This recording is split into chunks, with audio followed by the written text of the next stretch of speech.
sorry. I should know that. I'm a singer. We remind all that, as a courtesy, this meeting is being streamed live and can be viewed by visiting www.sccpss.com.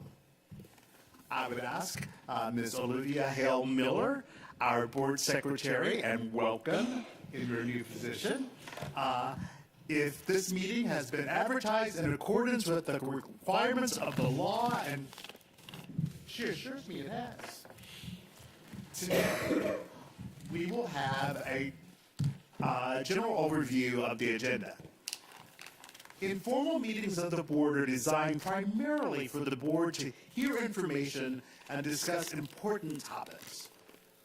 There's no voting or motions taken at this meeting, as those actions are held for the regular general meeting where the business of the board takes place.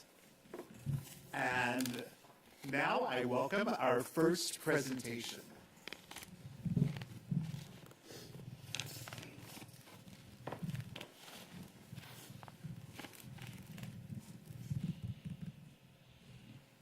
Good morning.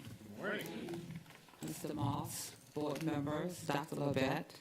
Thank you for the opportunity to provide an update on our pupil transportation services this morning. The intent of this update is more or less of a retrospective into pupil transportation services. When our previous provider, MB, made the decision back in 2016 that they will no longer provide pupil transportation services, a service that had been contracted out for over 20 years.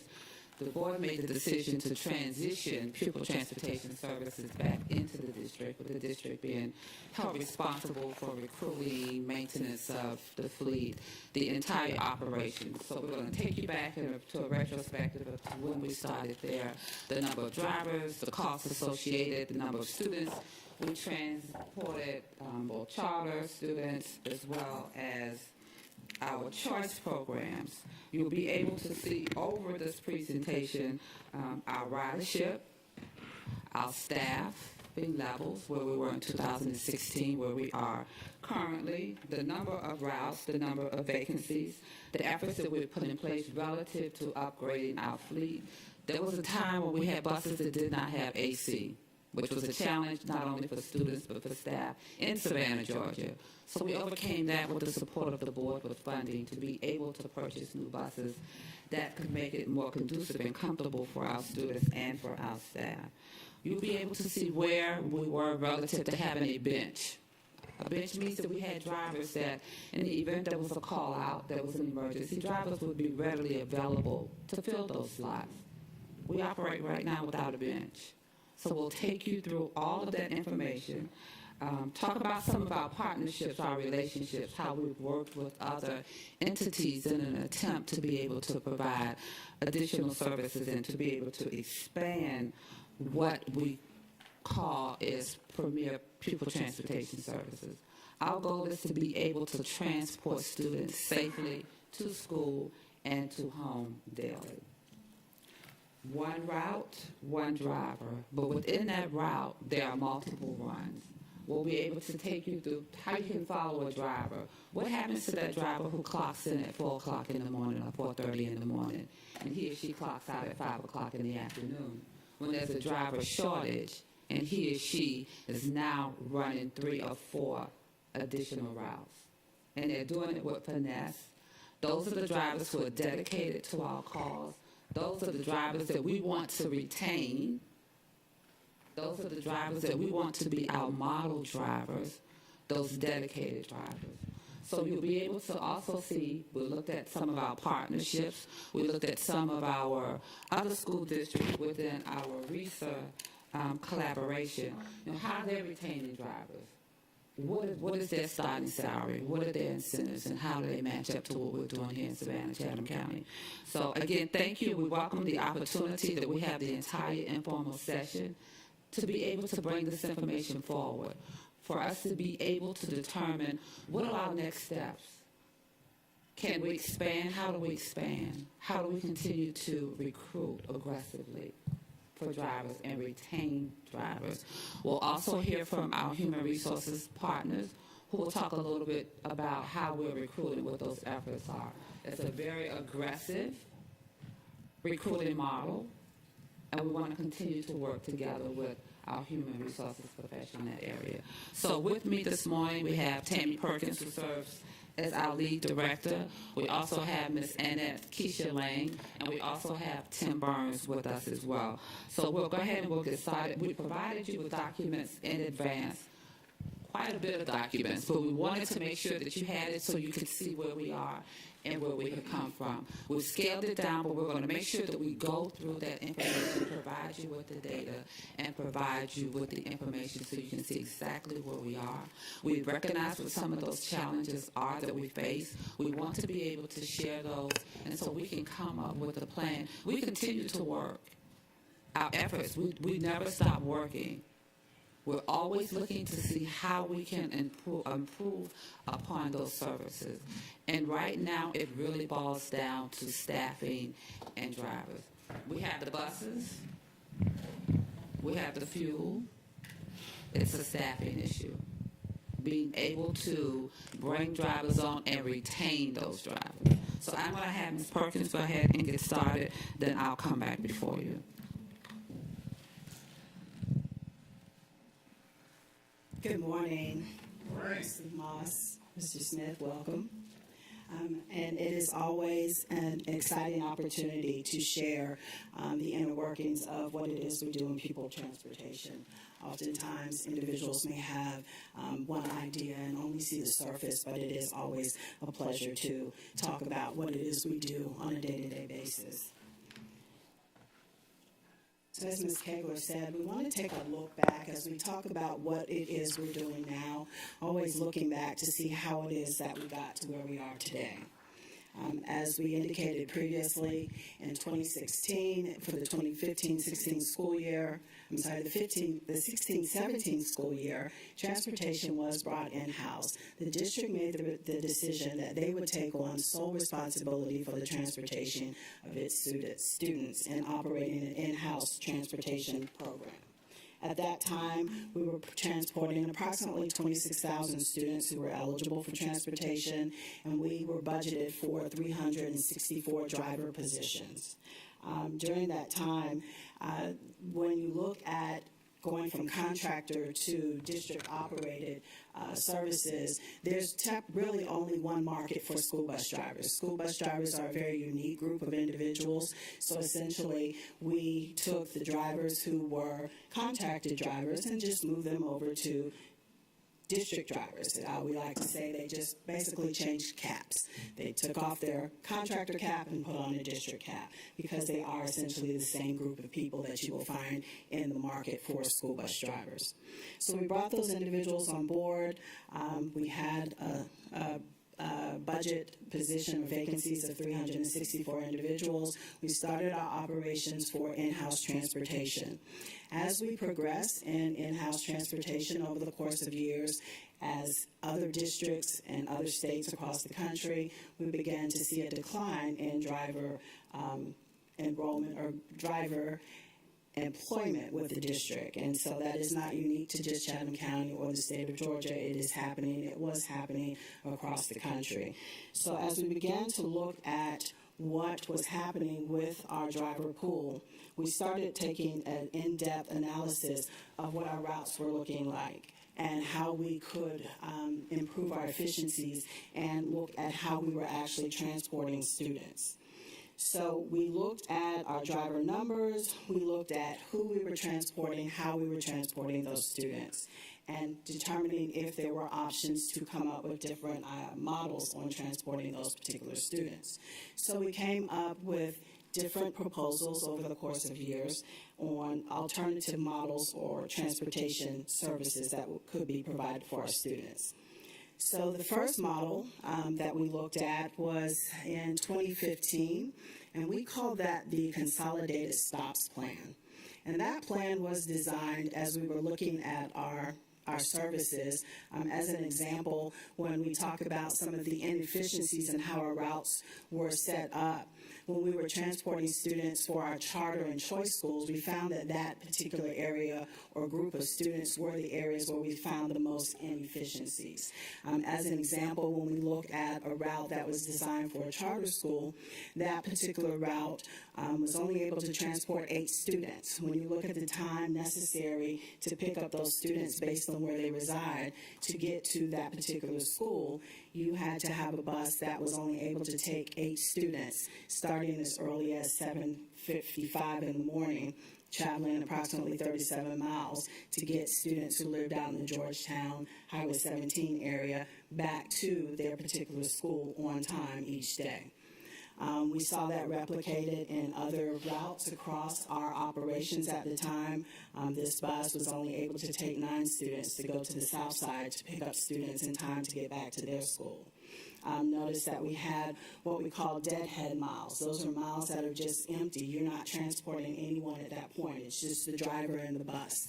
And so we found that those inefficiencies, again, looking at a situation with one of our choice or specialty high schools, we were able to get a little better efficiency or capacity on the bus with transporting more students, but you'll see this bus had to start at 4:45 in the morning to be able to pick up these 26 students traveling all the way out all the way out to the south side of Savannah, out in Pooler, the Bloomingdale area, just to be able to get back to its high school in time. Another situation similar. And so as we solve these inefficiencies, we said, well, what can we do to try and improve how we're moving students and still be able to provide those particular services? So that is when we came up with the consolidated stops model. In the consolidated stops model, we took students who were attending our choice, or we proposed that our students who were attending our choice and our specialty programs would actually attend or be transported by parents to identified hub locations. At these hub locations, the students would then board shuttle buses that would then take them on to their particular schools each day. This program or this proposal would require participation from parents because they would be required to get their students to those particular locations, and then we would take them on to their particular schools. And then in the afternoon, the process would work in reverse. The students would go back to their shuttle points and then be picked up by parents in the afternoon. We always tried to identify locations around the county. We always felt it was important to have our students remain on our campuses, so we identified schools that these could be utilized as shuttle points for our students. So we identified places around the county where it would be easier for parents to get to. And this was just an example of what that looked like for a particular student who may have been attending a choice school. They would arrive in the morning, board their bus, go to their particular choice school for their day of instruction, then return back to the shuttle to be picked up by their parent in the afternoon. This particular model was not actually implemented, but what we were able to do at the end of that, and also looking at how we could gain efficiencies, was to do some bell time adjustment that resulted in what we called our geographic pairing model, where we looked at some schools to see that wasn't as effective as it could have been, but it did provide some efficiencies that we were able to gain for that.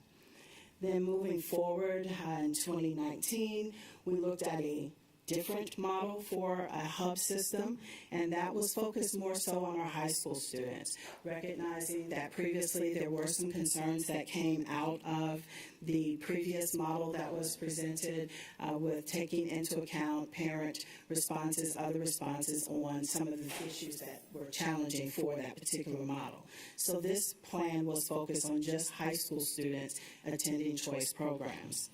So in this particular model, those high school choice program students, over a 10-month process in having more collaborative meetings on the front end, working with PTAs, school councils, we had transportation committees, we did a very robust awareness campaign where we met with individuals in different charrettes across the county to actually present this plan. It was taken back, redeveloped, refined each time that we had those opportunities for input.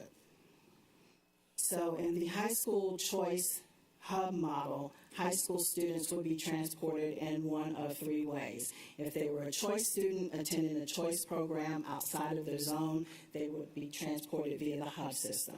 If they were a choice student attending a choice program within their attendance zone school, then they would continue to receive neighborhood transportation. And if they were a zone student just attending their zoned high school, of course they would receive neighborhood transportation as well. And then our administratively placed students would not be eligible for transportation, which has been a practice for those students receiving those types of placements. Some of the benefits of the high school choice program hub would have been the hub locations. We did more in-depth studies of those locations, working with our campus police department, making sure that those were secure sites. We did a lot of collaborations with those host site principals, making sure that those sites would be monitored thoroughly. There was going to be a separation of middle and high school students. Previously, we were transporting middle and high school students together, so those choice students who were in the middle school program would still receive their neighborhood transportation, and this program would just be designed for high school students. This was going to impact approximately 2,400 high school choice students and provide us an opportunity to then again improve our efficiencies and potentially fuel savings at that time. So this plan also included a collaboration with Chatham Area Transit and looking at how students could utilize CAT services in the event that parents were not able to actually get their students to those hub locations. So when we identify the locations, still using the majority of the school sites because of where they're geographically located, strategically they made sense.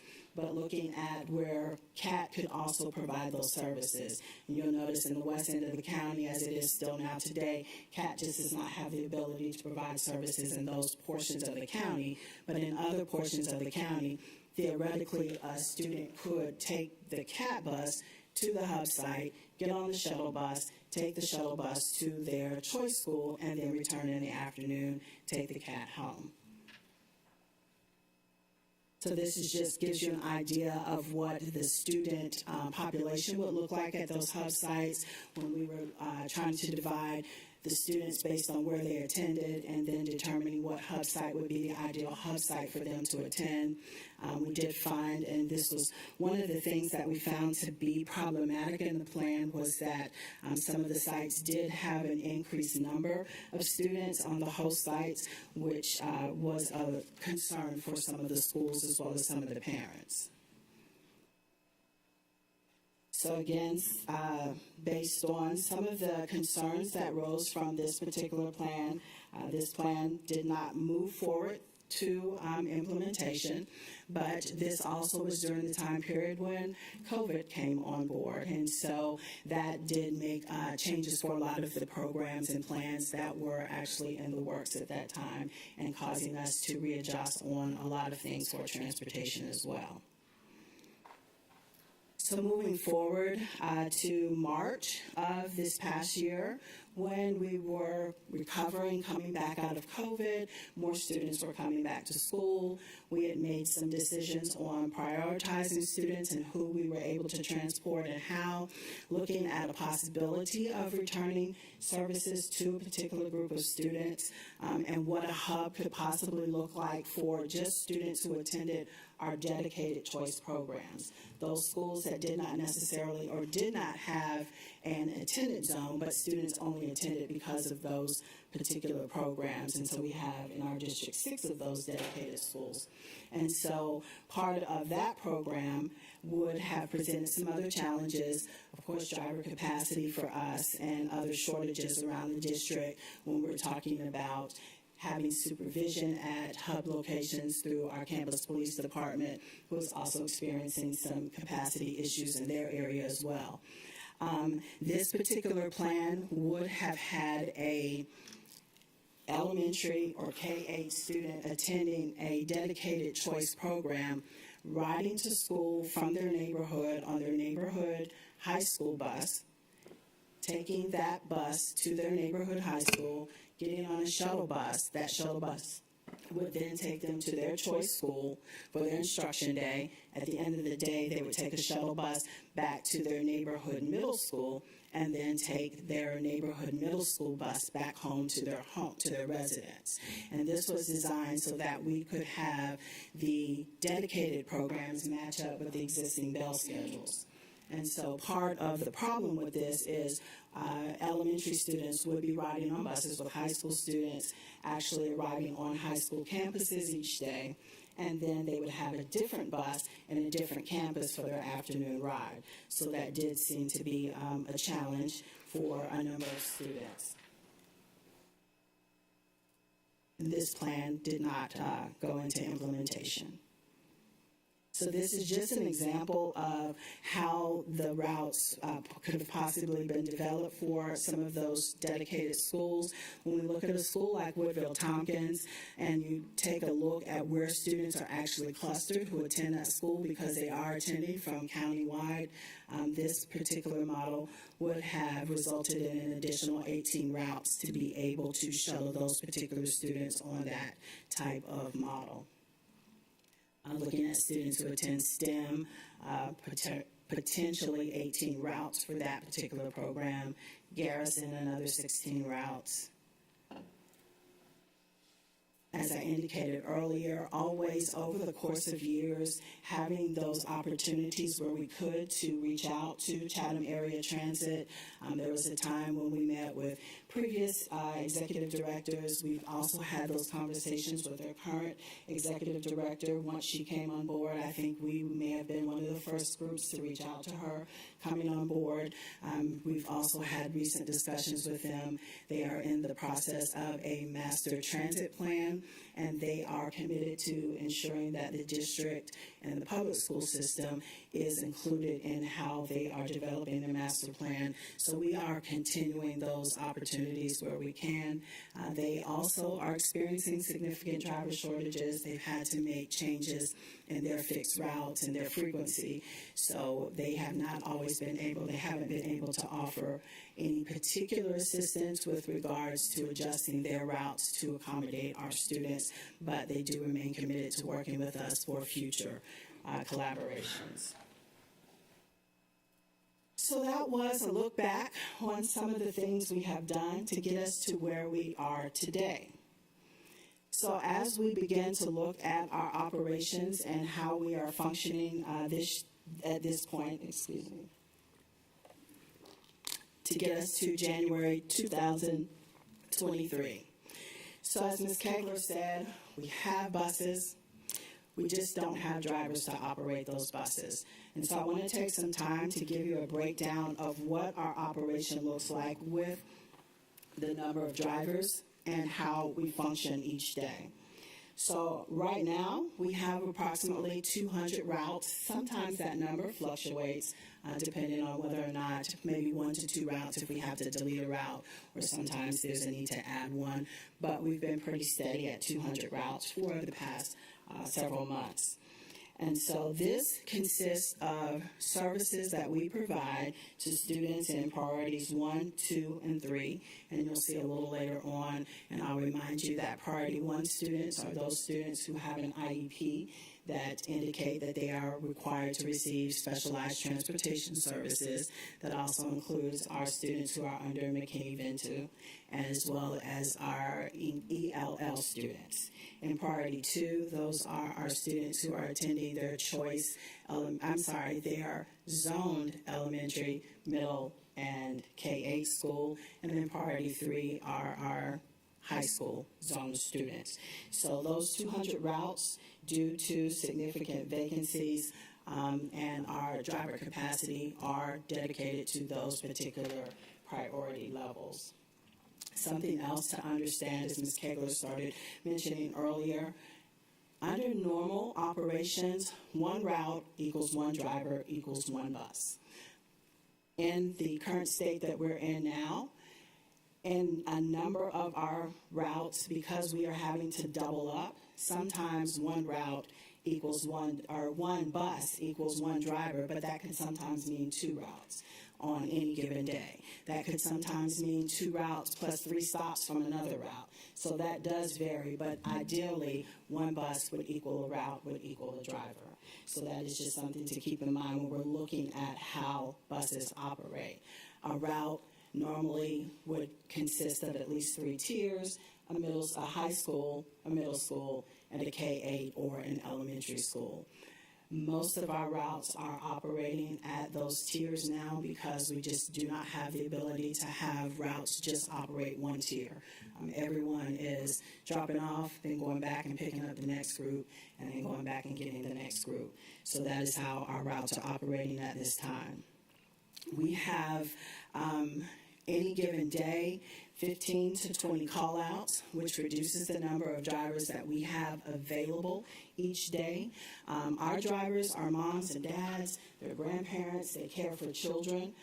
As you know, as numbers go up, when children have to be out sick, it means our drivers and monitors have to be out because there's no one to take care of those students. So when we have 15 to 20 people calling out each day who are drivers, we have to be able to recover and compensate for that. As Ms. Kaler indicated, we do not have a bench. The industry standard is to have 10% of your driver pool as bench. Those are individuals who are there ready to go. So when you have those call-outs, you can put that individual on the bus and not impact your operations. We just don't have that. So the only way we're able to recover or to combat that at this time is either doing double backs, triple backs, extended ride times. We send out late alerts to let parents know we will get there, but we may be 45, 60 minutes late.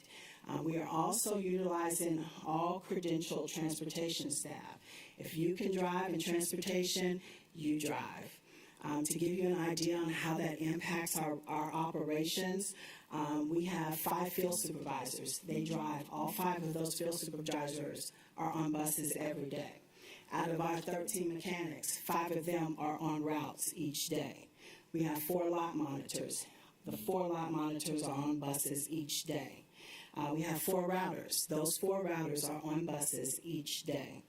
Out of our 7 customer service reps, on a daily basis, 3 to 5 of those customer service reps are on a bus. Our 1 safety and training manager is on a bus every day. And of the 4 directors that we have, 2 of us will get on the bus. Not every day, but I serve as a monitor. We have another director who is frequently on the bus as a monitor. And on a really challenging day, our 1 custodian is on the bus as a monitor. So that is where we are in transportation, and that is the best options that we have at this point to try and deal with the shortages that we have when we have significant call-out days. So when we look at our driver numbers over the course of the years, you can see the decline. As I said, when we started back in the 2016-17 school year, we were budgeted for 364 positions. Now we are still budgeted for those 364 positions, but we are averaging about 198, 200 drivers at this particular time. And we attribute a portion of the start of the major decline to driver numbers is, of course, the pandemic. We did see a drastic change and decline in our numbers at that point, and we have seen that still continue. We have an opportunity where we have individuals come on board, but it is not at the point where we are seeing that be a benefit to us. And you'll hear more later about some of the things we're doing to have more individuals come on to our operation. So as we look at our model and how we determine how we can provide the services, we look at our guiding principles, and we always want to make sure safety is number 1 in what we do. Providing safe, efficient routes is our number 1 goal in transportation. So in order to determine that, we have to look at our driver capacity, and that will determine how we can transport. Dr. Levette likes to say we never want to overpromise. We want to look at what we have in hand and then make the determination as to what we can do based on what we have on hand. We always are periodically reviewing our routes. As we said, that's something we do pretty much on a weekly basis. We're looking at routes. We are always combining routes, cutting routes. If we find that a temporary fix will work, guess what? That's your new route because it works, and we're going to make those changes and because it can become efficient. We look at alternative plans as the opportunity presents itself, even if they don't become implemented, we still look at the opportunities and how those plans could possibly work. And then always looking at bell schedules to determine if bell schedule modifications can bring efficiencies. We were able to have those bell schedules approved this past year for this current school year for the 3 K-8s to improve efficiencies, to give us more of a window to transport students. So when we can find that that is an option, then we do try and present that to see if that can be a way to help us improve. So again, looking at the priority levels and determining, we know number one priority level, those are the students that we must transport. There is no discussion on that. And then looking at the other priority levels and how we determine who we can provide services or how students are provided service. So again, we are still currently transporting students in priority 1, 2, and 3. So when we get to our particular numbers, this is just a snapshot of where we are today, looking at the number of students and our average daily ridership. There are approximately 21,000 students who are eligible, and we always talk about what eligibility means for transportation. The state definition is those students who live beyond 1.5 miles their home to their school makes them eligible. Of course, here in Chatham County, we always want to make sure, as I said, safety is important for us. So there are students who, of course, live closer than the 1.5 miles who may have to cross a major highway, or there are just no safe walk routes for those students. And so we do take it and make it our responsibility to ensure that they are transported. So although they may not meet the state's definition for being eligible, we consider them eligible for transportation. So as we look at who is actually riding each day, we have an average of 17,000 students who are on buses each day.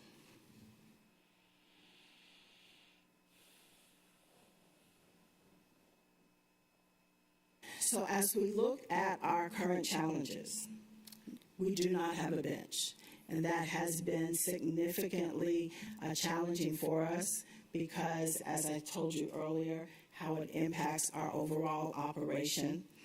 We do not have the driver capacity to provide services to all of the students in our priority levels.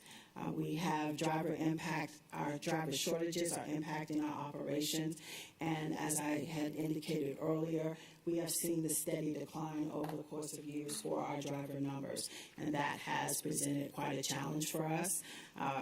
We have a great team of individuals in transportation. Ms. Kegler introduced them earlier. We do have one other director in our leadership team, Mr. Smith, Mr. Charles Smith. He is actually completing our Department of Transportation inspections this month. As she indicated earlier, we've been afforded the opportunity through board support to improve our fleet, and so we are proud of our fleet and its condition. It was not always that way, especially when we assumed responsibility. We had providers who did not care for our fleet the way it should have been cared for. So because of the board's support, we've been able to bring our fleet back up to a premier status. And so that is where Mr. Smith is today. But we have a hardworking team in transportation. We do what is necessary each day to make sure that the students that we are transporting are transported safely and efficiently. We are continuing the second semester. We did commit when we started the prioritization of students to come back periodically to review to determine if there were opportunities to increase the students we were transporting, and so we are continuing with our transportation model for second semester of this year with priority 1, 2, and 3 students. We have, Ms. Kager talked earlier about our driver recruitment and where we were for salaries, and so I'll talk a little bit about that, and then we'll hear from our Human Resources Employee Service Department on recruitment efforts. Recruitment is going to be essential for us to get back to where we need to be as far as driver numbers.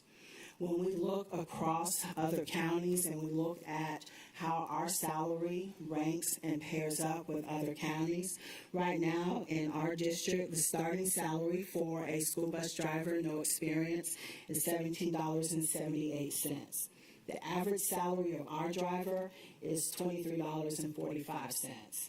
Right now, our highest paid driver is $30.35, and these are hourly salaries. And so you can see with other districts how we fare and how we rank. And we always try and look at districts in Georgia that are close and similar to our student enrollment size. And so we've had an opportunity. We in transportation across the state are a very close-knit group. And so we have an opportunity to talk with other transportation leaders around the district. And we're all experiencing the same thing. Transportation is suffering. They are losing drivers as well, and it is a challenge to be able to keep people committed to pupil transportation. There are opportunities here in the city. You can be a refuge driver, a sanitation driver, starting at $23.95 an hour. So we want to make transportation of students attractive for individuals in the community. And so, Mr. Jenkins, I'll allow you to come talk about some of the efforts that have gone into recruitment.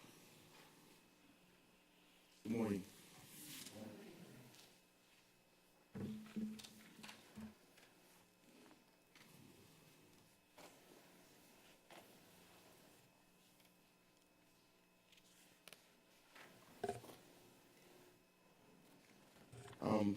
I want to first say we're really committed to bringing in the best employees for our district, and we currently have a number of recruiting and advertising campaigns going forward. From last school year to now, we've done 19 career fairs throughout the city, and they're listed on your slide and monitor. We have an upcoming job fair. We're utilizing the Student Success Expo January 21st to recruit parents and anyone that's in the venue. Our advertising, we're utilizing WTOC and WSAV.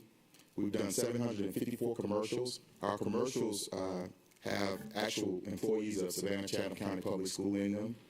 We wanted to have a face that people could recognize. We did over 1 million digital social media impressions, 450 targeted digital impressions, and geofencing. And geofencing is where we actually target a specific area. So, for example, we were trying to get nurses, so we targeted Memorial Health Center. So whenever someone clicked on their phone, our ad came up, and we were able to track to see how many people we had actually clicked through and went on and tried to apply.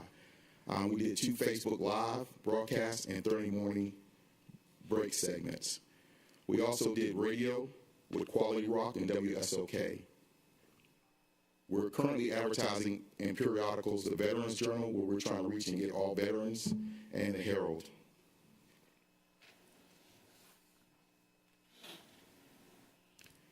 With WTOC, we did 300 digital impressions with their digital platform, 300,000 targeted social media impressions.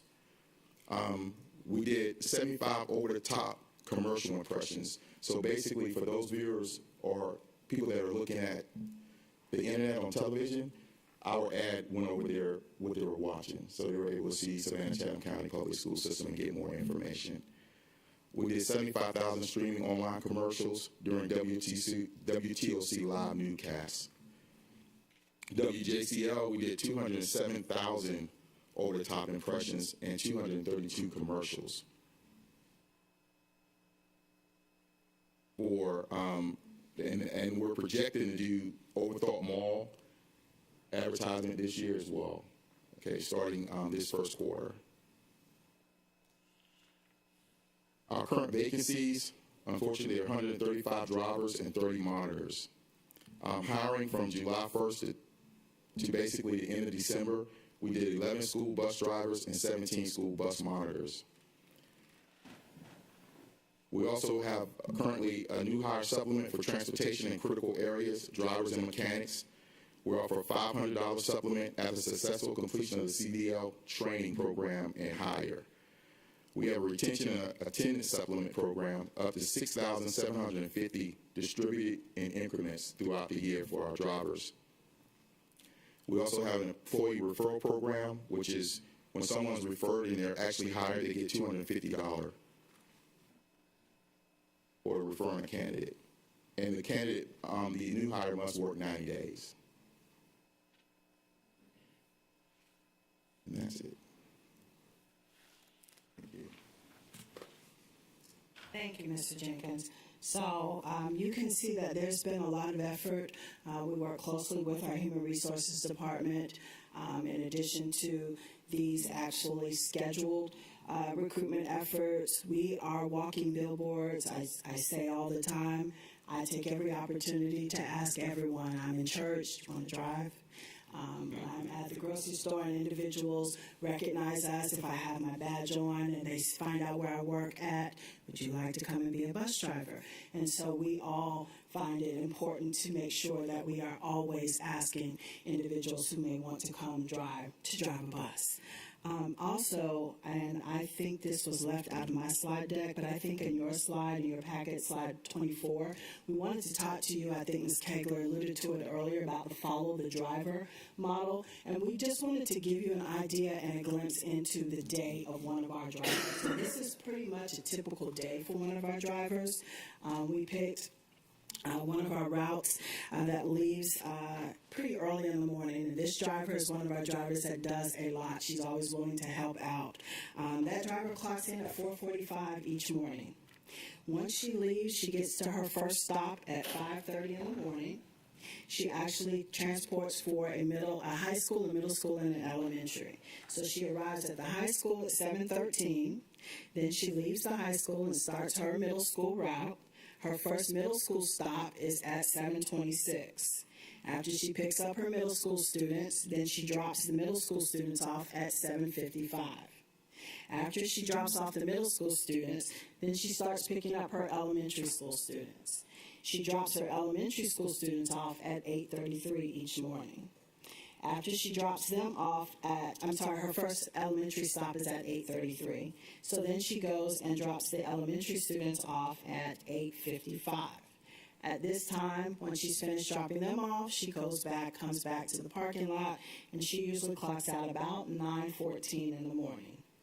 Now, this driver also does extra work around the building, but I'm not going to focus on that right now.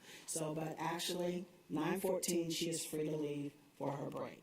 She comes back at 1:15, as all of our drivers do, or most of them do, to prepare for the afternoon route. She leaves, gets to the high school. We make sure they have enough time. If any of you travel throughout the day and you know if you're on 16 and one lane is closed, it's completely backed up because of construction. So we always make sure our drivers have enough time in the afternoon to get to their high schools on time to wait for students. So she departs the high school at 2:30. So in the afternoon, she does not do all of those schools because her high school route, because of the number of students on her route and where she has to travel, it takes her almost 2 hours to drop those high school students off. So in the afternoon, she leaves the high school at 2:30. By the time she drops off her last high school student, it is 4:56. She comes back to the park out, and she clocks out at 5:27. So her total driving and route time is 8 hours and 30 minutes each day. So remember when I said she clocks out at 9:14. So during the day, transportation is still operating. We still have field trips. We still have shuttles that are operating. We still have midday routes for our special needs students. And we also have operations after hours for our tutorial programs. So this particular driver also does work in the middle of the day to help out and assist. So we have our drivers now who are doing everything to help us. So we just wanted to give you an idea as to what the day of a driver looked like. And this is not one of our outliers. This is more of the norm rather than the exception for our drivers. So as I complete my summary, we want to look forward into the ongoing year or the rest of the year. As I did indicate earlier, we'll continue reviewing our routes for efficiencies. That's just Transportation 101. You're always looking at your routes to see where you can gain efficiencies, to see if making a change, moving a stop, changing a stop time will actually make that route operate better, and we do commit to always continuing to do that. Looking at bell schedules to see if there's an opportunity to have a change in bell schedules, improve efficiencies. We are not making any recommendations for changes for the upcoming year. As I indicated earlier, one of the best way to fix our operations at this point is people. We've made those slight tweaks for bell times for this year. They're working, and so we do not see the need to make any additional changes for the upcoming year. And so that does conclude my report. Ms. Hall? Could you take a minute to talk about the app that we have? Because I've heard from a lot of people that it's wonderful, where you don't have to, if it's raining, you don't have to come outside until the app shows you the bus is actually like half a mile away or something. What is the name of that app? It is called Here Comes the Bus. Yeah, Here Comes the Bus. That app has been very beneficial for our operations for a number of reasons. It has cut down our calls drastically. Parents no longer have to call and say, where's the bus, for us to then contact our dispatcher to find out. So it has been very beneficial for a number of parents. They have found it useful. For those parents who have opted in, we talk to parents now, even second semester, who may not have found the need for it. And so we are always encouraging individuals to go ahead and download the app. You'll find it very beneficial. Well, it's very popular with the teenagers, with the high school people also. The other part of my question, when you talk to your cohorts across the country, are they giving a reason? Is it the nature of the job that is no longer appealing? What do they see as the basic problem, since we know it's not money, and usually that is the cure-all if you provide the money? What is the basic problem that we're not able to attract people any longer?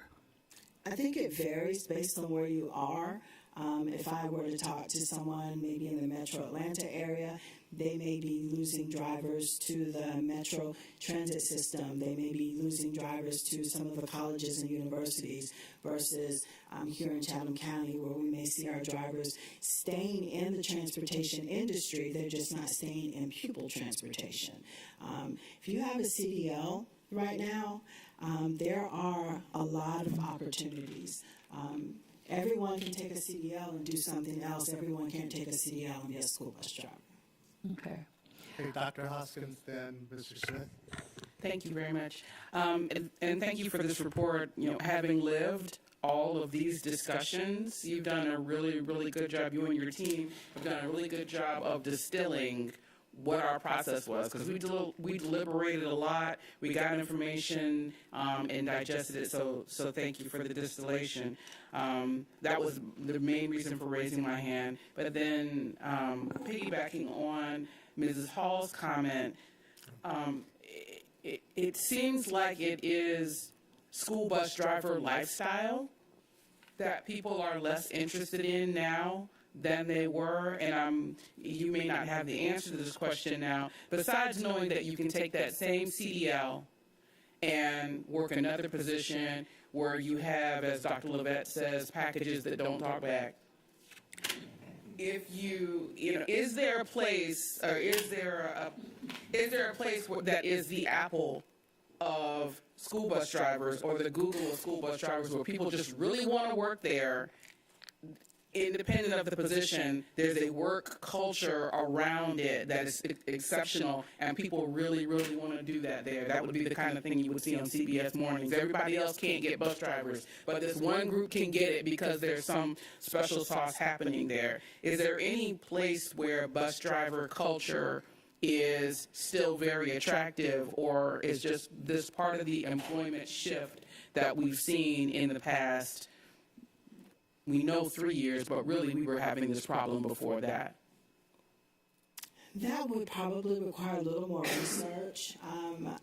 Just in general conversations, perhaps maybe your smaller districts where it's the school district and nothing else. It may be a more attractive lifestyle for retirees, individuals who are just looking for a couple hours a day, not really making this their sole source of income and how they're surviving. Okay, thank you for that. And it doesn't require a deep amount of research now. I'm just thinking when we go into the budget process and we're trying to find the solutions to this, and we know that salaries have helped, and the bonuses that, well, we'll have 6 months of data to know how much the bonuses and the referrals and the advertising has helped. It may be good to kind of know that near budget time so that we'll know if there's some other alternative thing we need to invest in that will help us out. Thank you. Thanks. Mr. Smith. Greetings. I would like to say the same thing that Dr. Hoskins Brown said. Thank you for this insightful overview.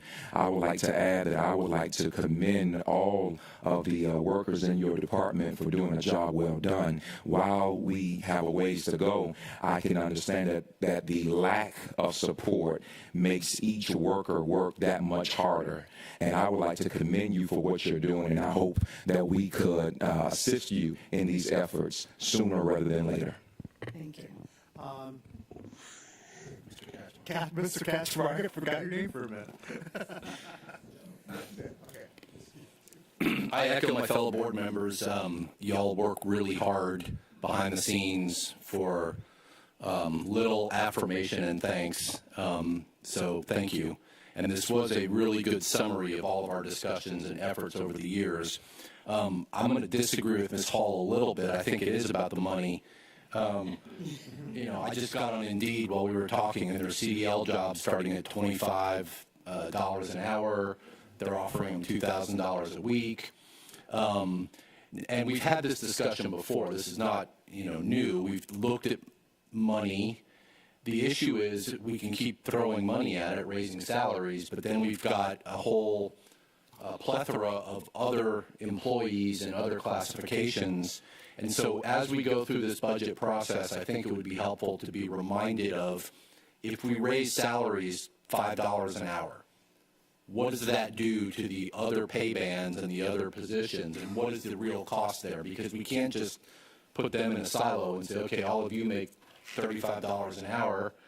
Suddenly, everybody making under $30 an hour is going to leave whatever they're doing and become a bus driver. Including me, I might sign up. But so we need that number as we go through the budget process. And my second, I have a point and then I have a question.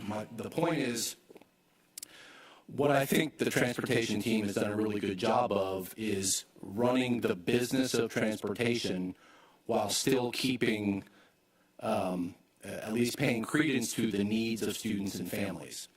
So while in a vacuum, a hub system might be the best solution given our staffing numbers and costs for gas and mileage, it would really impact families. And so it's maybe not the best choice. So I just want to remind us to continue to balance the business needs, what do we have in terms of staffing, with the real impact on families and students. I remember 5, 6, 7 years ago, we were really concerned and we received complaints. Elementary kids were on a bus for an hour and 45 minutes or 2 hours and 15 minutes. I can't pay attention for that long, and asking a 9-year-old or a 7-year-old or an 8-year-old to do that is problematic too. So let's just keep thinking about the impact of what we're doing, not just the best business solution. And then finally, what I would like to hear from you all, and it doesn't have to be today, you can think of it, what are the top 3 things the board can do to improve the situation? money. We all go get our CDL license. We change policy. We think outside the box, and we go buy a logistics company. And whatever it is, what are the top 3 things the board can do from a policy and budget perspective to try to improve the situation? Thank you. And certainly, Mr. Catchmar, the money does make a difference. We've had our referral bonuses and incentives. We can say for the first time in a very long time, when we returned back from the winter break, all of our staff came back. We had one day of operations where we had just one person call out. And you heard me say earlier, we normally have 15 to 20, one person called out. So they're coming back, they're staying, they're becoming more committed to what it is we're doing. More bonuses and incentives. Yeah. Mr. Johnson? I really do appreciate this report. When I came on, we had just brought transportation in, and I remember the headaches from all that. One question I have is the retention and attendance supplement program. Is that for all drivers, or like not just the new drivers, but every driver? Okay. Yes. And just doing the rough math, since 2019, we've lost about 40% of our drivers as a whole. The other counties that we've looked at about what they're doing for retention and where their pay is, do we know what percentages that they might have lost? Is it comparable? Is it, are they higher? Are they lower? I don't have their specific numbers. Okay. Is there? I'm not asking for today, but if we can get that, so we have an idea of what they're doing might be working, and maybe we can or if it's not working as well as what we're doing. I would appreciate that. Thank you. Dr. Howard Hall? Awkward with this side view, but anyhow, I appreciate the presentation, especially the timeline of events from 2016 until now. Being an early childhood teacher years ago in my class, loved to sing "The Wheels on the Bus Go Round and Round," and I'm quite sure they're still singing that song. And not only are they're singing it, you are still ensuring that the wheels on the bus continue to go round and round. We have examined multiple strategies to try to implement to improve transportation, but as we know, the bottom line is the shortage of bus drivers. My question is, we realize that Chatham County is a large county, and if you shadow a bus driver, he or she will have to go to Gamble Road or now Port Wentworth. But once they get there and they drive from that location and go, for example, to Rice Creek, there's a lot of traffic even getting to the neighborhood where they need to go to transport the students. So have you all considered having multiple locations, for example, maybe have some buses on school grounds that's closer to the area, maybe where the bus drivers reside, that could help with the time regarding transporting students? So certainly, just we are housing buses at that location. We're not actually moving in and out each day from that location.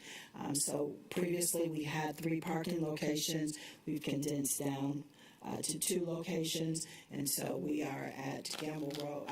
We're at Gamble Road, and we are at Interchange Court. So we continue to explore opportunities to utilize school campuses. When you have a campus that has students, staff, and now adding buses, it may not always be ideal, but certainly we are still looking at those opportunities where we can utilize our current campuses. And Ms. Grabowski. Thank you. Sometimes it's hard to see me over here. I know, right? Well, I wanted to save you for last. Okay. Well, thank you very much. I certainly share the comments of my fellow board members and appreciate all that you continue to do to address these challenges. One thing I wanted to, Ms. Perkins, if you could go back over the numbers. We have $17.78 as our starting hourly rate. Is that correct? Yes. Okay. And our average is $23.45. Yes. Okay. And our highest was around $30. $30. Okay. I just want to make sure I had those numbers straight, so thank you for that. A couple of questions. Obviously, there's always going to be turnover with any position. Do we have a sense of, are we, I guess, conducting exit interviews? Do we have a sense of why, when our drivers do leave, why they're leaving? Are we seeing any trends through any information we might glean? Obviously, I also understand that they may or may not choose to participate in said exit interview. I don't know if Human Resources tracks that. As leaders in transportation, certainly we have conversations when we receive those letters of resignation. As you said, when they share with us what it is they share with us, it can vary. Some individuals will say education, going back to school. However, just through rumor mill, we may find out that they're actually at another location, so it can vary as to their rationale or reasoning for leaving.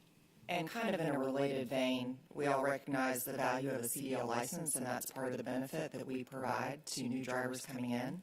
Do we have a sense of how many drivers we are losing in a certain time frame after they receive their CDL? Or are we seeing that as an issue at all? It can be an issue. It's not a, we're not seeing it as much as we were when we implemented the incentive programs. So if you are paid the incentive and then you decide to separate, then that money is recouped. So it's not as though you can get the money and then leave, because you will have that money recouped from you. So we will have to find out specific numbers, but certainly we can find out. Well, I know we've talked about this issue a little bit before, like what the ability of the district is, but I certainly know that I've worked in positions where if I receive training as an employee of that company and then I leave within a certain time frame, I'm expected to pay back the value of that training. So I don't know what the legal ramifications are of that, but I think that's something that we do need to consider in the value that we are providing. Certainly, we don't want to preclude anyone from making whatever transitions or changes they need for their benefit, but it is a significant value.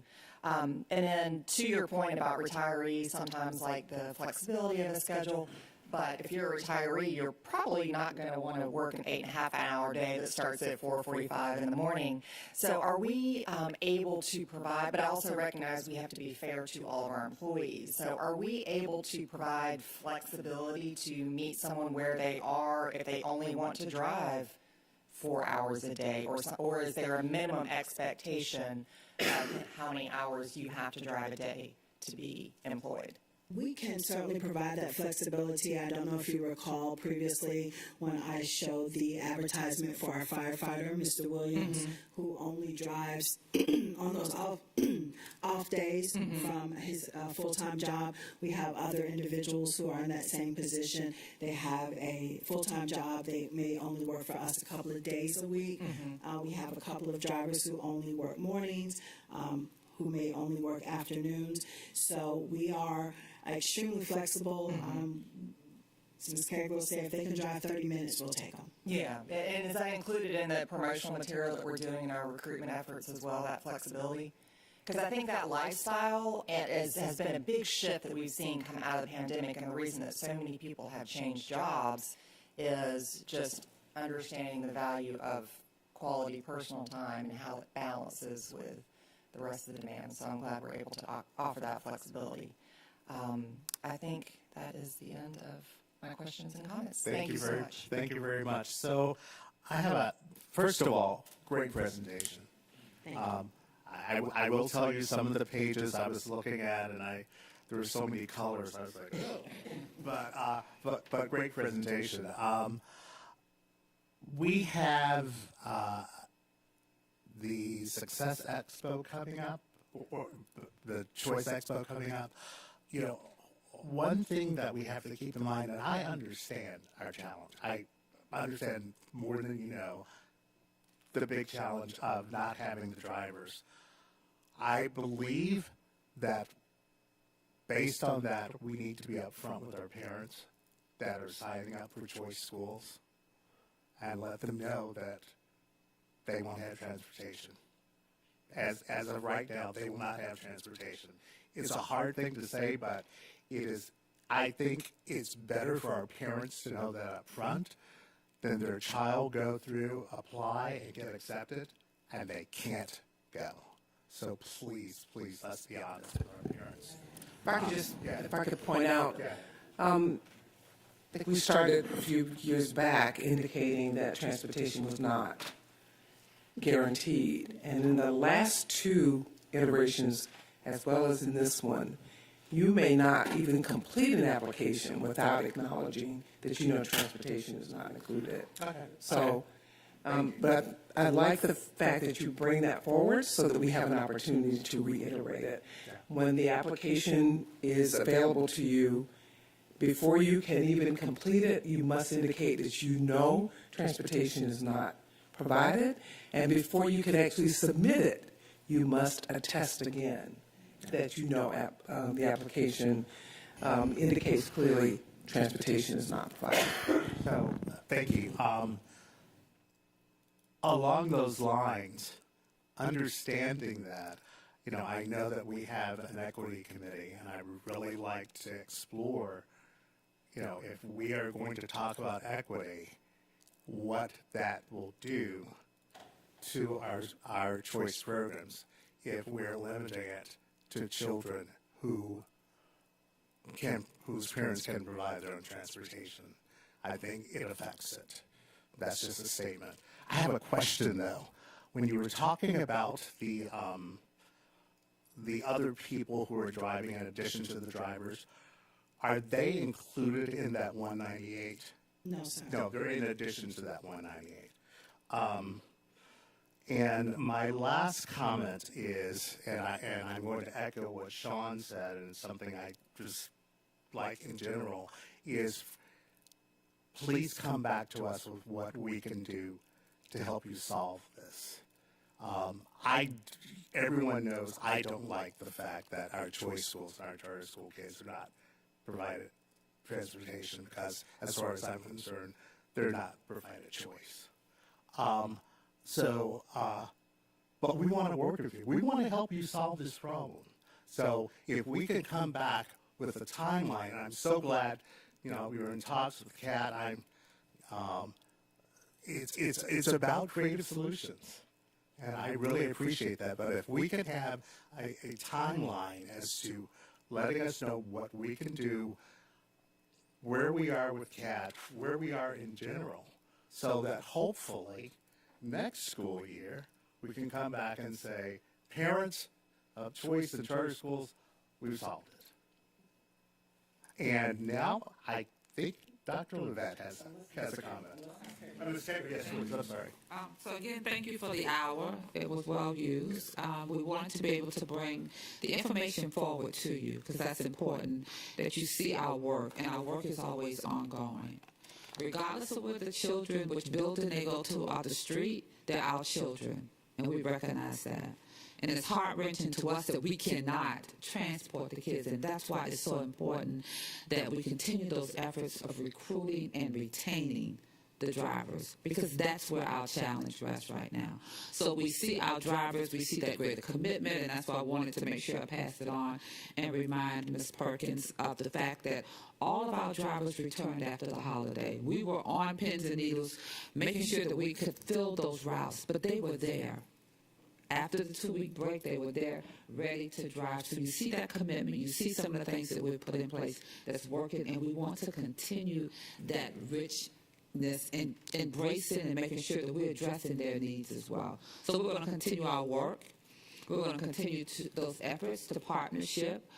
We actually had a simulation with CAP a few years ago. We might want to bring that forward again as to how we could possibly utilize their services in collaboration with our services. So we recognize that this is an ongoing effort for us. So look forward to us bringing back a timeline and bringing updates to you relative to pupil transportation. Thank you. Thank you, Mr. President. I want to thank the staff for providing the retrospective. I think it's really important that we revisit the actions that have been taken over the past almost 10 years. When we accepted the challenge with only a few months' notice to solve the transportation service issue, when MV Reliant decided in the middle of their contract that they would no longer be able to fulfill that. Lots of work went into deciding how we would provide transportation. And those days seem like they happened just yesterday. But I do think it's really important for us to thank the employees who are so consistent in doing some very, very critical work, but also very challenging. I want to just remind you that in addition to the day in the life that's laid out, we are also able to provide a significant number, despite the challenge, of field trip experiences for children. And even though they may not be full day the way we would like them to be, those organizations and experiences have been tailored to ensure that children also have those experiences, which are provided by our drivers.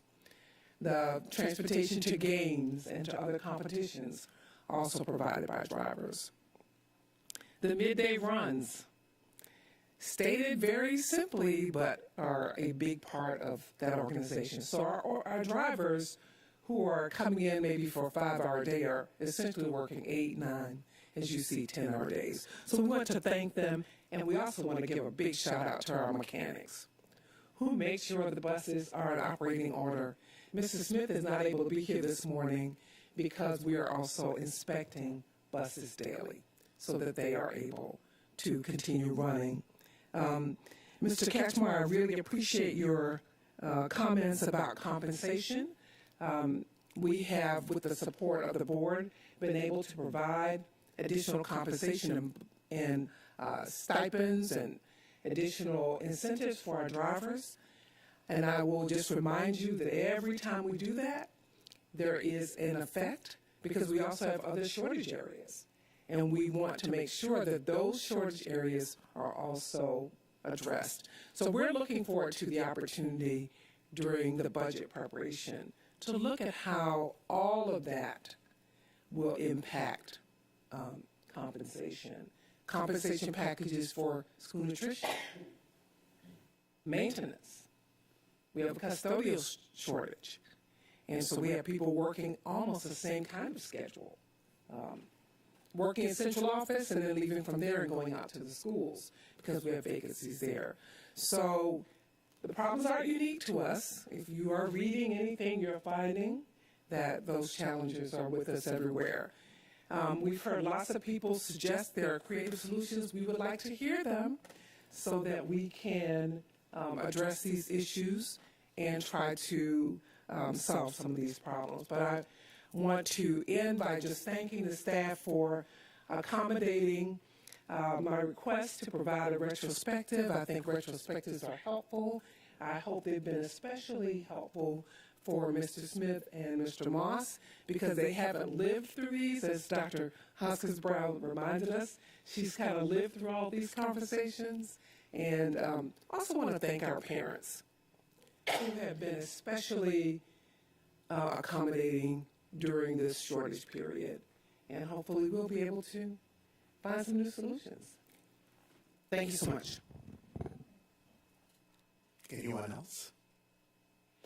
Speak now, forever hold your peace. Okay, hang on.